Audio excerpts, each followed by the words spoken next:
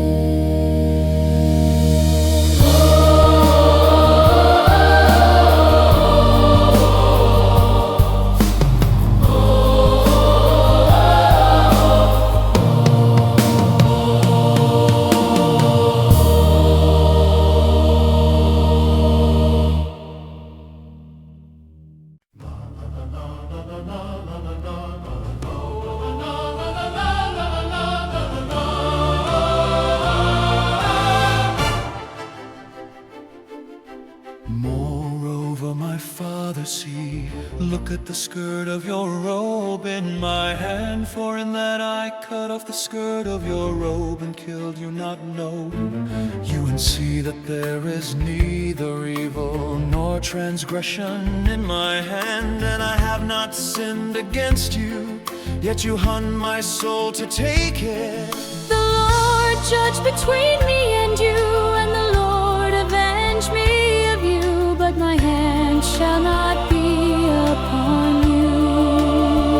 As says the proverb of the ancients, wickedness proceeds from the wicked, but my hand shall not be upon you.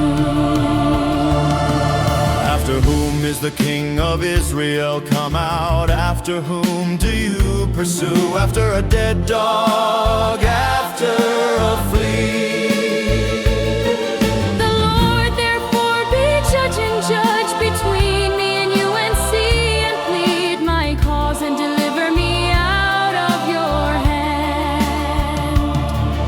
And it happened when David had made an end of speaking these words to Saul, that Saul said, "Is this your voice, my son David?" And Saul lifted up his voice and wept. And he said to David, "You are more righteous than I, for you have rewarded me good, whereas I have rewarded you evil. And you have showed this day how that you have dealt well with me, for as much as when the Lord had delivered me into your hand, you killed me not." For if a man find his enemy, will he let him go? Well, away therefore, the Lord reward you good for what you have done to me this day. And now behold, I know well that you shall surely be king, and that the kingdom of Israel shall be established in your hands. Swear now therefore to me by the Lord that you will not cut off my offspring after me, and that you will not destroy my name out of my father's house.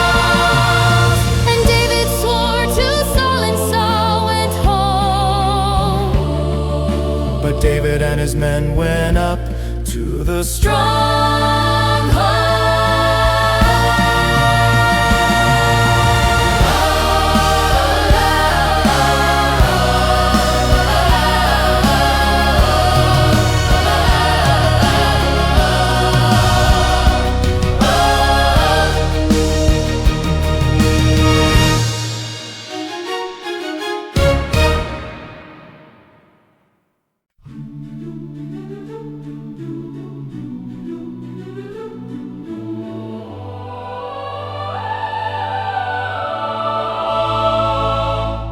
Samuel died, and all the Israelites were gathered together and lamented him and buried him in his house at Ramah. And David arose and went down to the wilderness of Paran. And there was a man in Mon whose possessions were in Carmel. And the man was very great, and he had 3,000 sheep and 1,000 goats, and he was sharing his sheep in Carmel. Now the name of the man was Nabal, and the name of his wife Abigail, and she was a woman of good understanding and of a beautiful countenance. But the man was churlish and evil in his doings, and he was of the house of Caleb. David heard in the wilderness that Nabal had sheared his sheep. And David sent out 10 young men, and David said to the young men, "Get you up to Carmel and go to Nabal and greet him in my name.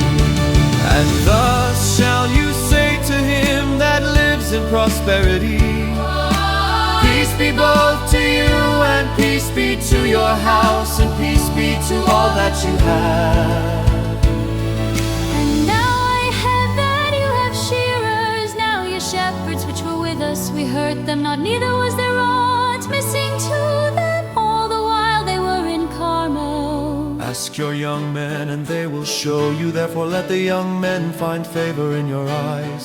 For we come in a good day, give, I pray you, whatever comes to your hand, to your servants and to your son David. And when David's young men came, they spoke to Nabal according to all those words in the name of David, and ceased. And Nabal answered David's servants and said, "Who is David, and who is the son of Jesse? There be many servants nowadays that break away every man from his master." Shall I take my bread and my water and my food that I have killed for my shearers, and give it to men whom I know not where they be? So David's young men turned their way and went again and came and told him all those sayings.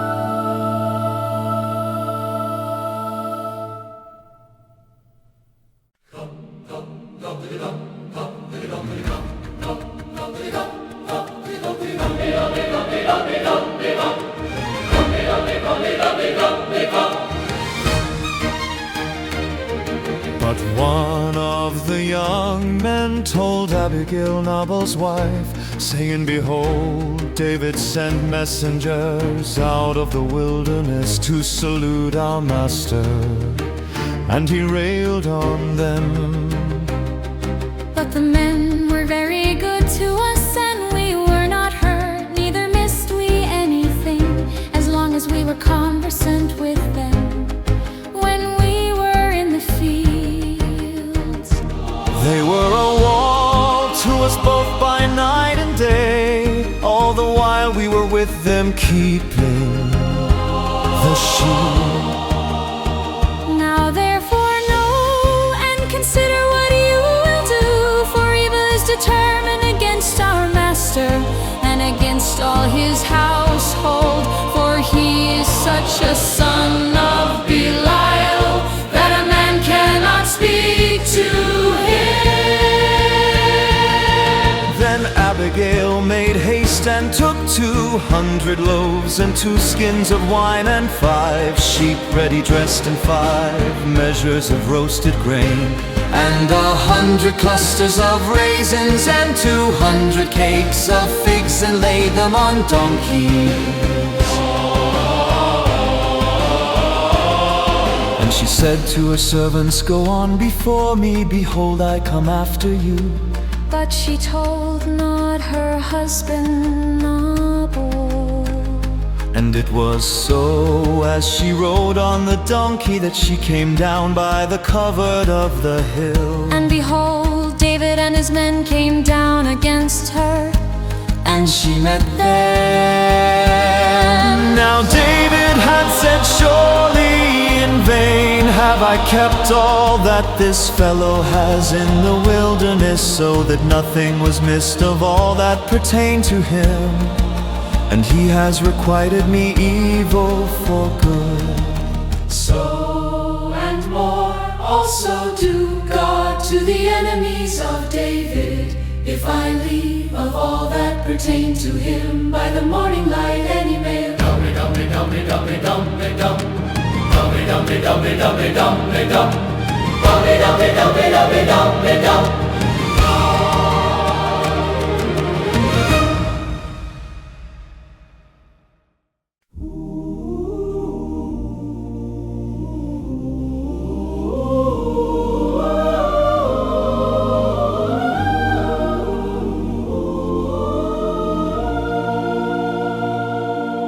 And when Abigail saw David, she hurried and got off the donkey and fell before David on her face and bowed herself to the ground. and fell at his feet and said, "Upon me, my Lord, upon me, let this iniquity be, and let your servant." I pray you speak in your audience and hear the words of your servant.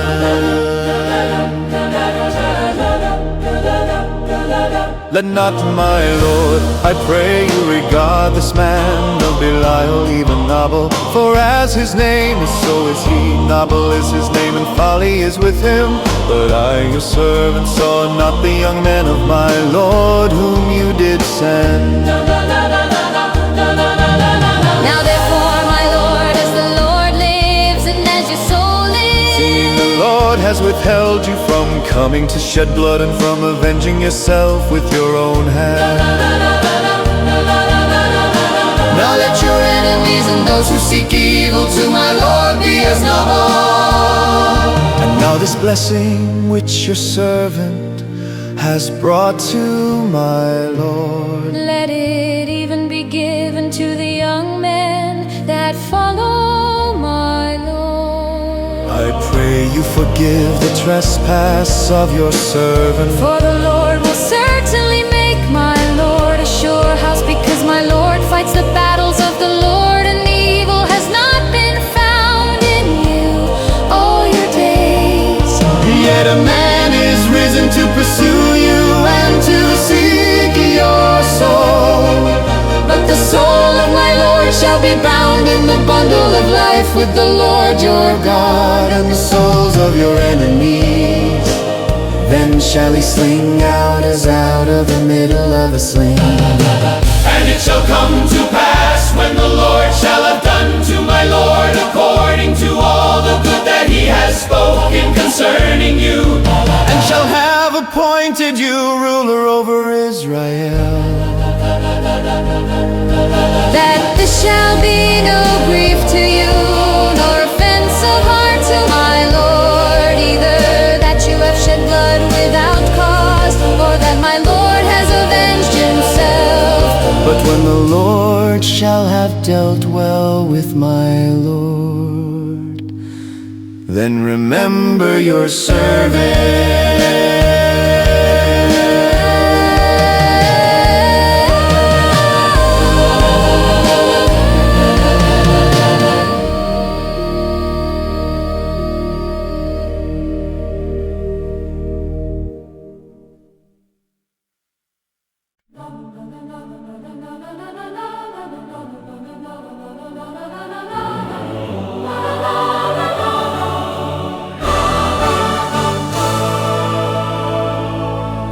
David said to Abigail, "Blessed be the Lord, God of Israel, who sent you this day to meet me."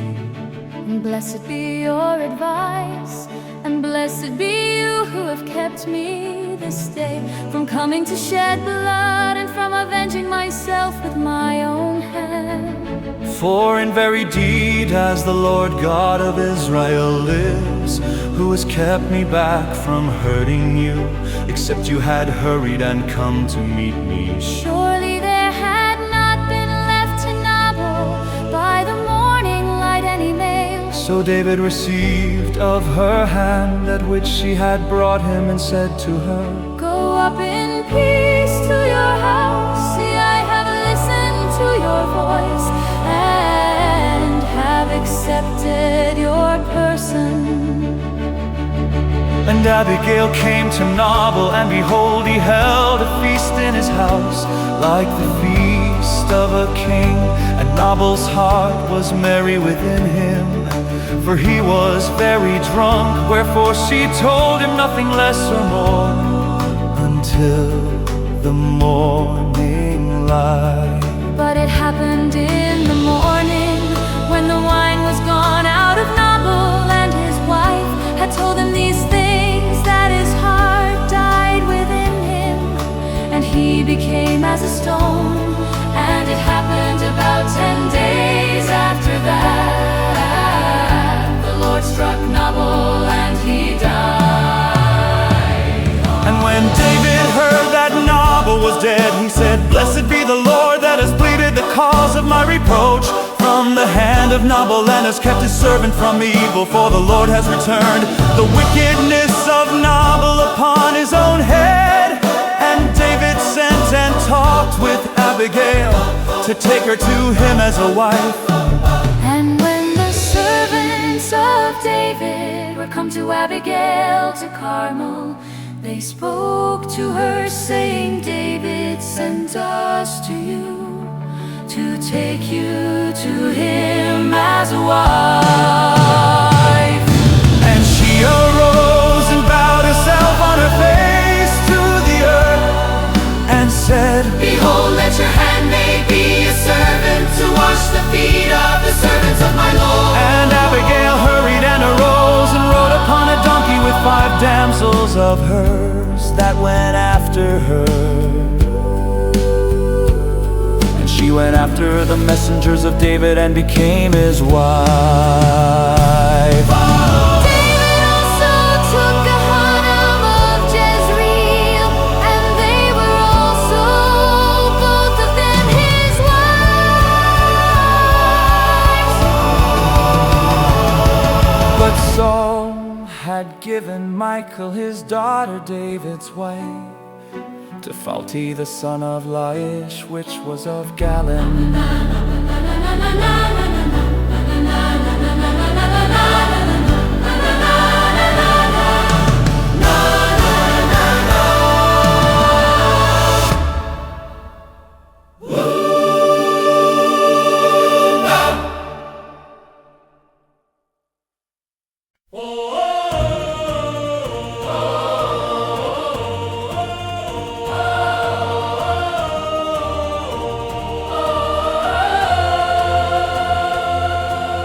Ziphites came to Saul to Gibeah, saying, "Does not David hide himself in the hill of Hachilah, which is before Jeshimon?" Then Saul arose and went down to the wilderness of Ziph, having 3,000 chosen men of Israel with him, to seek David in the wilderness of Ziph. And Saul pitched in the hill of Hachilah, which is before Jeshimon, by the way. But David stayed in the wilderness. And he saw that Saul came after him into the wilderness. David therefore sent out spies and understood that Saul was come in very deed. And David arose and came to the place where Saul had pitched. And David beheld the place where Saul lay, and Abner the son of Ner, the captain of his host. And Saul lay in the trench, And the people pitched round about him. Then answered David and said to Ahimelech the Hittite, and to Abishai the son of Zeruiah, brother to Job, saying, "Who will go down with me to Saul to the camp?" And Abishai said, "I will go down with you." So David and Abishai came to the people by night, and behold, Saul lay sleeping within the trench, and his spear Stuck in the ground at his bolster. But Abner and the people lay round about him. Then said Abishai to David, "God has delivered your enemy into your hand this day. Now therefore let me strike him." I pray you with the spear, even to the earth at once, and I will not strike him the second time. And David said to Abishai, "Destroy him not, for who can stretch forth his hand against the Lord's anointed and be guiltless?" David said furthermore, "As the Lord lives, the Lord shall strike him, or his day shall come to die, or he shall descend into battle and perish." Whoa!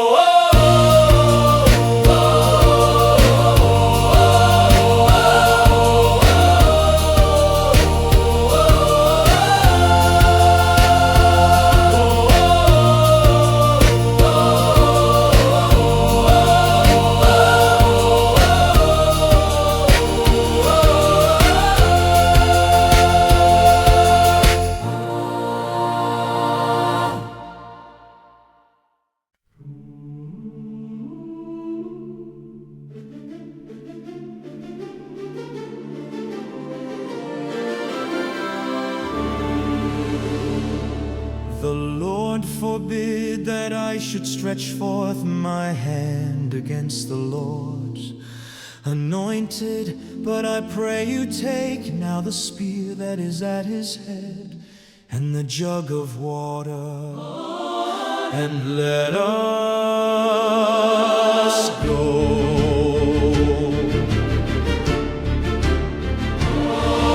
So David took the spear and the jug of water from Saul's head, and they got them away. And no man saw it nor knew it, neither awaked, for they were all asleep, because a deep sleep from the Lord was fallen upon them. Then David went over to the other side and stood on the top of a hill afar off, a great space being between them. And David cried to the people and to Abner the son of Ner, saying, "Do you not answer, Abner?"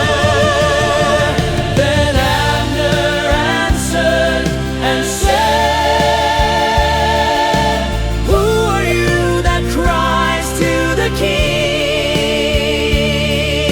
And David said, said to Abner, "Are you not a valiant man? And who is like to you in Israel? Why? Then have you not kept your lord the king? For there came one of the people in to destroy the king your lord."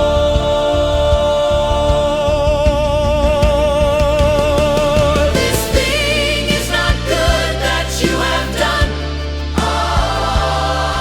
As the Lord lives, you are worthy to die. Because you have not kept your master, the Lord's anointed. And now see where the king's spear is, And the jug of water that was at his head.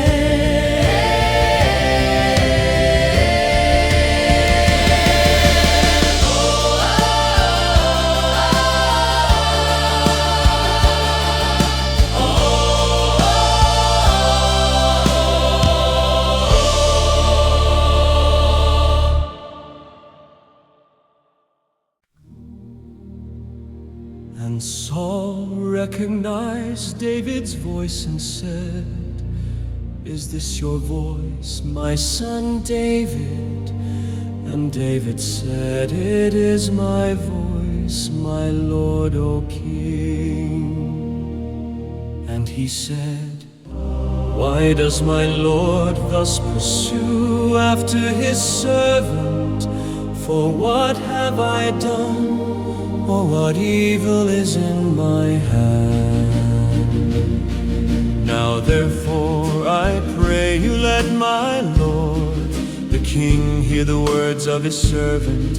If the Lord has stirred you up against me, let him accept an offering. But if they be the children of men, cursed be they before the Lord. For they have driven me out this day from abiding in the inheritance of the Lord, saying, Go serve other gods. Now therefore let not my blood fall to the earth before the face of the Lord. For the King of Israel is come out to seek a flea, as when one hunts a partridge in the mountains. Then said Saul, I have sinned, return my son David, for I will no more do you harm, because my soul was precious in your eyes this day. Behold, I have played the fool and have erred exceedingly.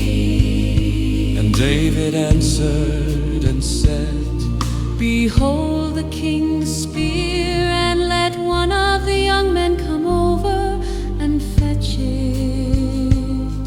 The Lord render to every man his righteousness and his faithfulness. For the Lord delivered you into my hand today, but I would not stretch forth my hand against the Lord's anointed. And behold, as your life was much set by this day in my eyes, so let my life be much set by in the eyes of the Lord, and let him deliver me out of all tribulation. Then Saul said to David, Blessed be you, my son. David, you shall both do great things, and also shall still prevail. So David went on his way. And Saul returned to his place.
David said in his heart, I shall now perish one day by the hand of Saul.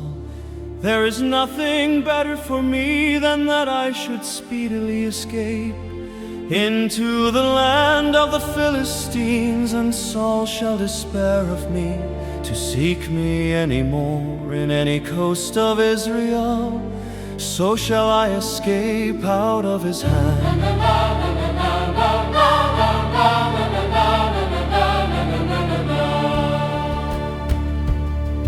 And David arose and he passed over with the 600 men that were with him to Achish the son of Maol, king of Gath. And David lived with Achish at Gath, he and his men, every man with his household. Even David with his 2 wives, Ahinoam the Jezreelitess, and Abigail the Carmelite's Nabal's wife. And it was told Saul that David was fled to Gath, and he sought no more again for him. And David said to Achish, if I have now found grace in your eyes, let them give me a place in some town in the country that I may live there. For why should your servant live in the royal city with you? Then Achish gave him Ziklag that day, wherefore Ziklag pertains to the kings of Judah to this day. And the time that David lived in the country of the Philistines was a full year and 4 months. And David and his men went up and invaded the Geshurites and the Gizrites and the Amalekites, for those nations were of old the inhabitants of the land as you go to shore, even to the land of Egypt. And David struck the land and left neither man nor woman alive, and took away the sheep and the oxen and the donkeys and the camels and the apparel, and returned and came to Achish.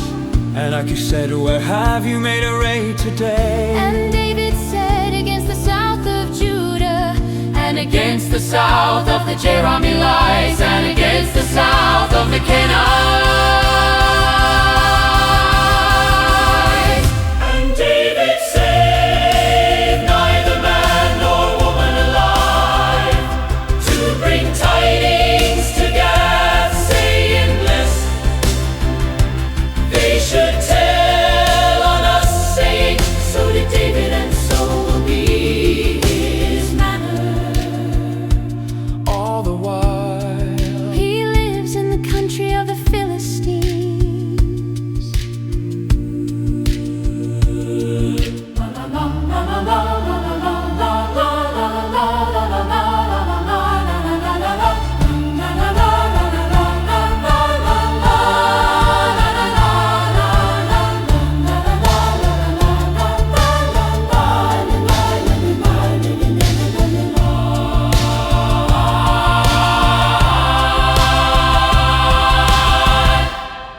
And Achish believed David, saying, he has made his people Israel utterly to abhor him. Therefore he shall be my servant forever.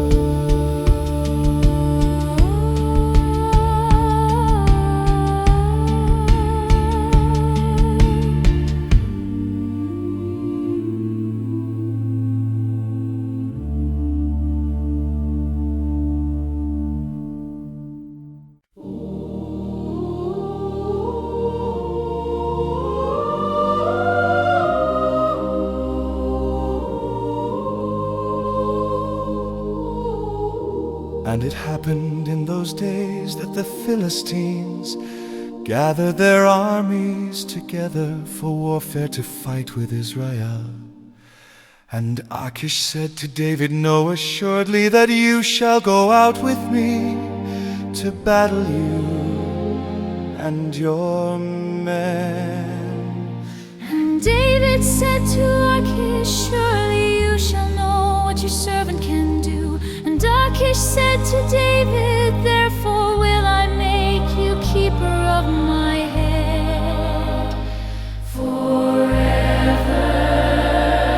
Now Samuel was dead, and all Israel had lamented him, and buried him in Ramah, even in his own city. And Saul had put away those that had familiar spirits, and the wizards out of the land. And the Philistines gathered themselves together and came and pitched in Shunem, and Saul gathered all Israel together, and they pitched in Gilboa. And when Saul saw the host of the Philistines, he was afraid, and his heart greatly trembled. And when Saul inquired of the Lord answered him not, neither by dreams, nor by Urim, nor by prophets. Then said Saul to his servant, seek me a woman has a familiar spirit, that I may go to her and inquire of her. And his servant said to him, behold, there is a woman that has a familiar spirit, And Saul disguised himself and put on other clothing, and he went and 2 men with him, and they came to the woman by night. And he said, I pray you divine to me by the familiar spirit, and bring me him up, whom I shall name to you. And the woman said to him, behold, you know what Saul has done, how he has cut off those that have familiar spirits, and the wizards out of the land. Why then lay you a snare for my life, to cause me to die?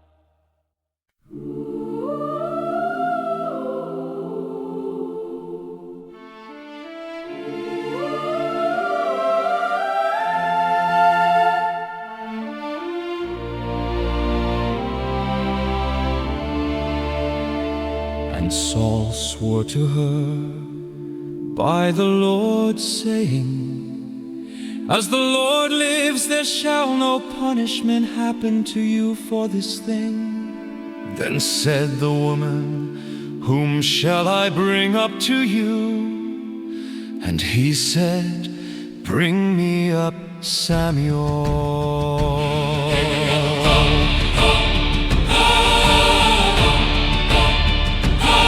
And when the woman saw Samuel, she cried with a loud voice.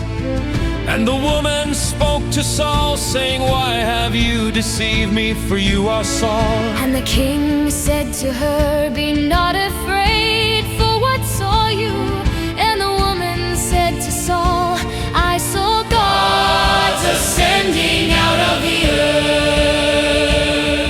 And he said to her, what form is he of? And she said, an old man comes up. And he is covered with a mantle. And Saul perceived that it was Samuel. And he stooped with his face to the ground and bowed himself. And Samuel said to Saul, why have you disturbed me to bring me up? And Saul answered, I am very distressed, for the Philistines make war against me, and God has departed from me, and answers me no more, neither by prophets nor by dreams. Therefore I have called you, that you may make known to me what I shall do.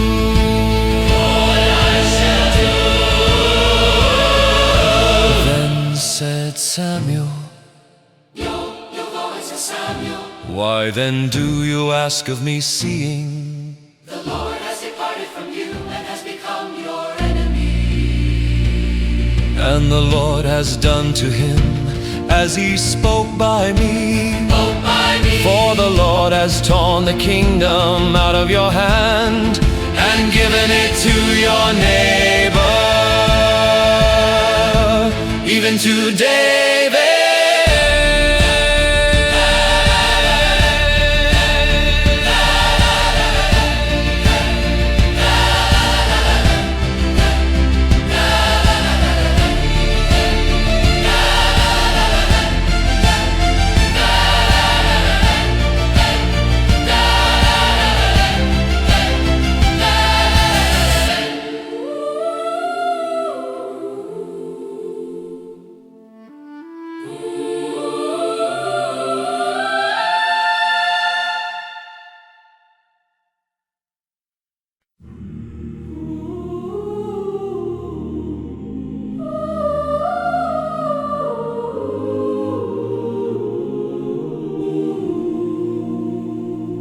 Because you obeyed not the voice of the Lord, nor executed his fierce anger upon Amalek, therefore has the Lord done this thing to you this day.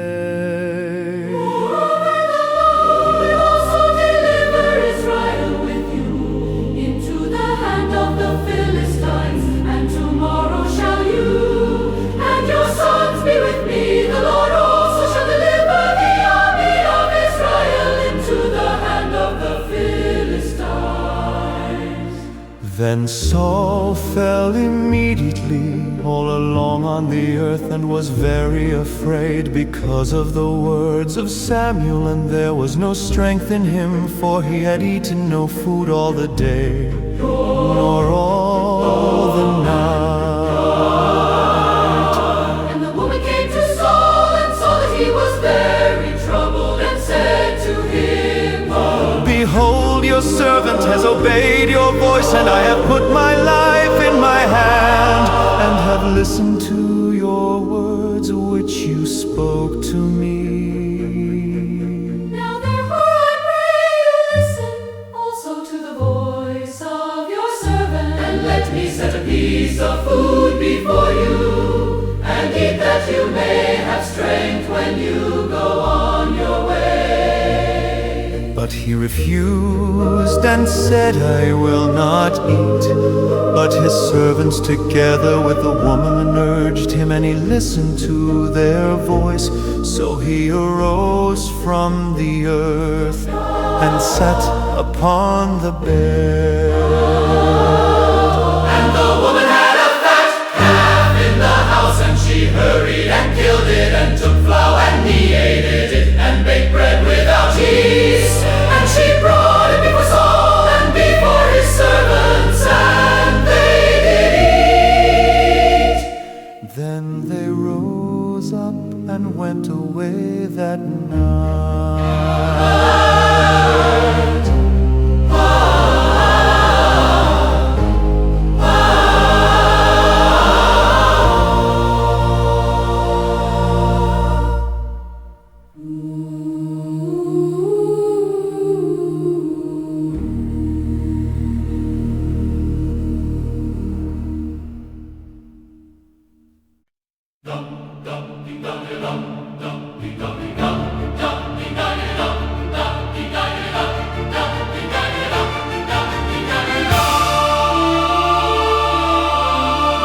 Now the Philistines gathered together all their armies to Aphek, and the Israelites pitched by a fountain which is in Jezreel. And the lords of the Philistines passed on by hundreds and by thousands. But David and his men passed on in the rear with Achish. Then said the princes of the Philistines, What do these Hebrews here? And Achish said to the princes of the Philistines, Is not this David, the servant of Saul, the king of Israel, which has been with me these days or these years? And I have found no fault in him, since he fell to me to this day.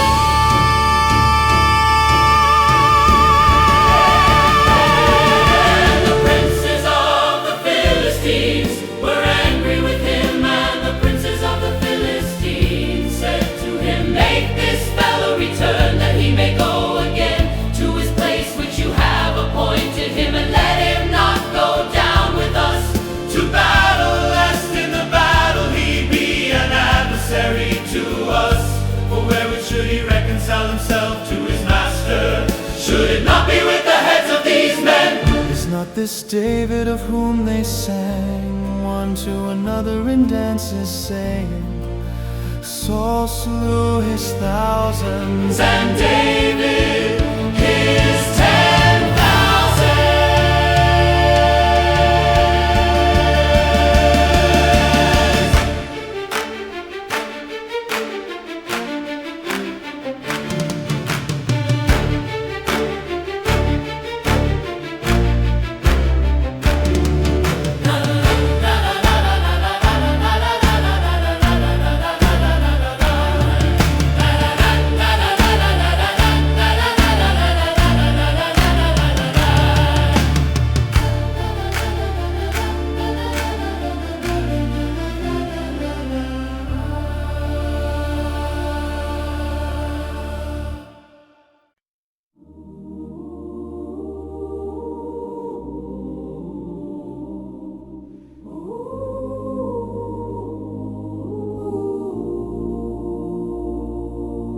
Then Achish called David and said to him, Surely as the Lord lives, you have been upright, and you're going out, and you're coming in with me, and the army is good in my sight.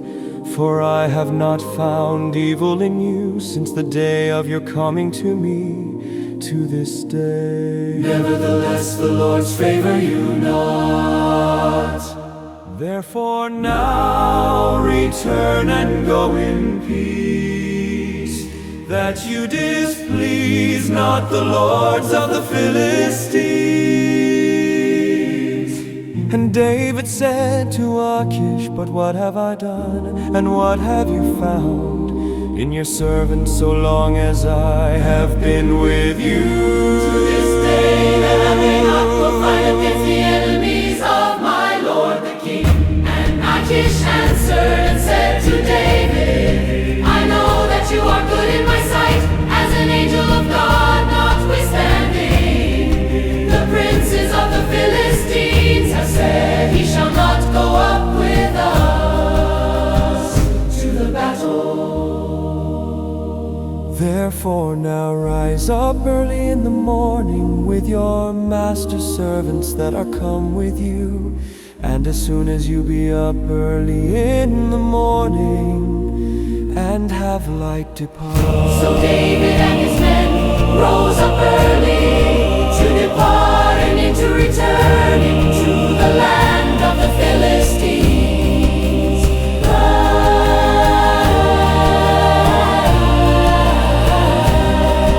And the Philistines went up to Jezreel.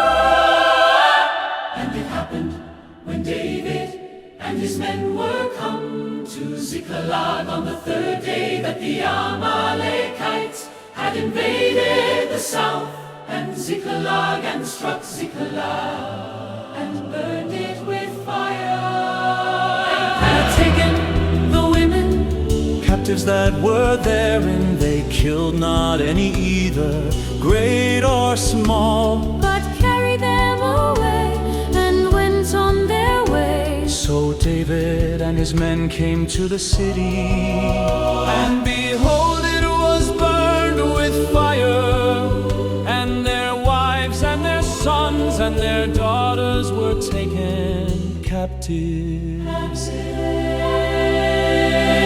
And David and the people that were with him lifted up their voice and wept until they had no more power to weep. And David's two wives were taken Captive Ahinoam the Jezreelitess and Abigail, the wife of Nabal the Carmelite. And David was greatly distressed, for the people spoke of stoning him, because the soul of all the people was grieved, every man for his sons and for his daughters. But David encouraged himself in the Lord his God. David said to Abiathar the priest, Ahimelech's son, I pray you bring me here the ephod.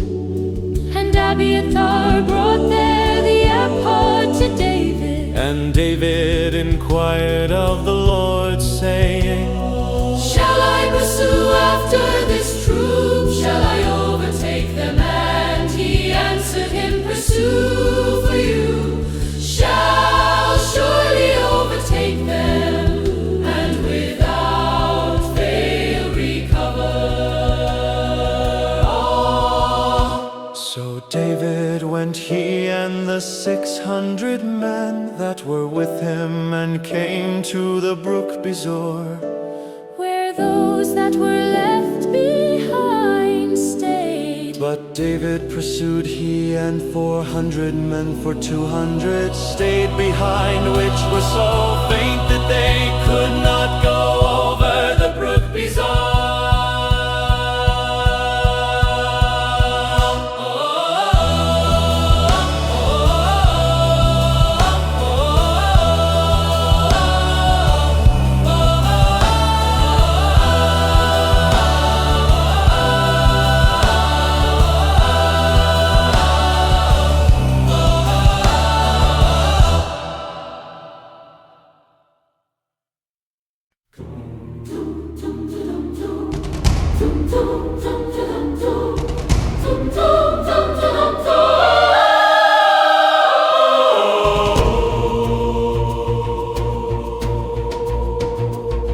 And they found an Egyptian in the field, and brought him to David, and gave him bread, and he did eat, and they made him drink water. And they gave him a piece of a cake of figs and 2 clusters of raisins. And when he had eaten, his spirit came again to him, for he had eaten no food nor drunk any water 3 days and 3 nights. And David said to him, To whom belong you, and from where are you? And he said, I am a young man of Egypt, servant to Amalekite, and my master left me, because 3 days ago I fell sick. We made an invasion upon the south of the Cherethites, and upon the coast which belongs to Judah, and upon the south of Caleb, and we burned Ziklag with fire.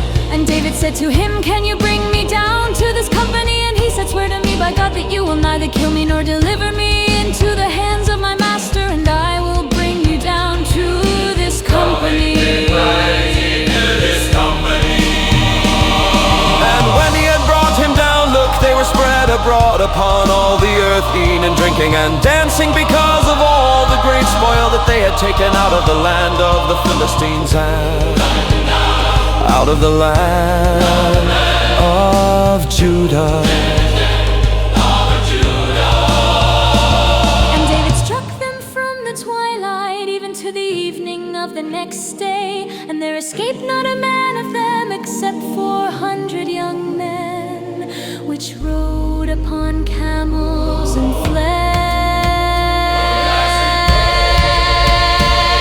And David recovered all that the Amalekites had carried away, and David rescued his 2 wives. was nothing lacking to them, neither small nor great, neither sons nor daughters, neither spoil nor anything that they had taken to them. David recovered all,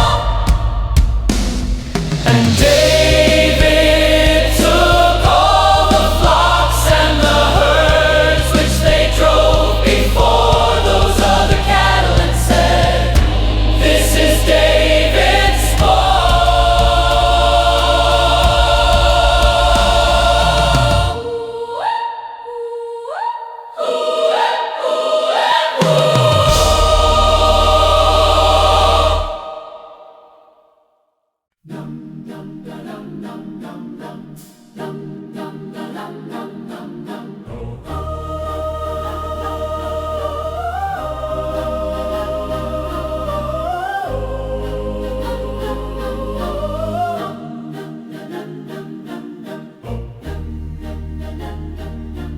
And David came to the 200 men who were so faint that they could not follow. David, whom they had made also to stay at the brook Besor, and they went forth to meet David and to meet the people that were with him. And when David came near to the people, he greeted them. Then answered all the wicked men and men of Belial, of those that went with David, and said, "Because they went not with us, we will not give them aught of the spoil that we have recovered, save to every man his wife and his children, that they may lead them away and depart." Then said David, "You shall not do so, my brothers, with that which the Lord has given us, who has preserved us and delivered the company that came against us into our For hands. who will listen to you in this matter? But as his part is that goes down to the battle, so shall his part be that stays by the supplies. They shall part alike." And it was so from that day forward that he made it a statute and an ordinance for Israel to this day. And when David came to Ziklag, he sent of the spoil to the elders of Judah, even to his friends, saying, "Behold, a present for you of the spoil of the enemies of the Lord." to them which were in Bethel, and to them which were in South Ramoth, and to them which were in Jatir, and to them which were in Sifmoth, and to them which were in Reshro, and to them which were in the cities of the Jerahmeelites, which were in the cities of the Hivites, and to them which were in the cities of the Canaanites, which were in Hormah, and to them which were in Korashah, and to them which were in Cap, and to them which were in Bethel, And to them which were in Hebron, and to all the places where David himself and his men were accustomed to haunt.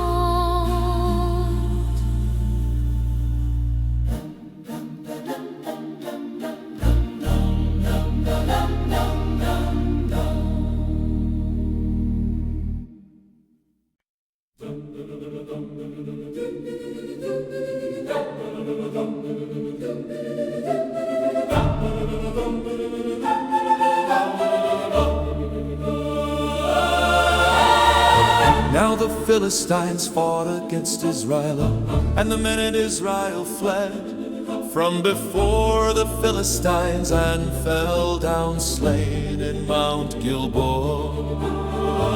And the Philistines followed hard upon Saul and upon his sons. And the Philistines killed Jonathan and Abinadab and Malchishua, Saul's son. And the battle went heavily against Saul, and the archers hit him, and he was badly wounded by the archers. Then said Saul to his armor, "Bear your sword and throw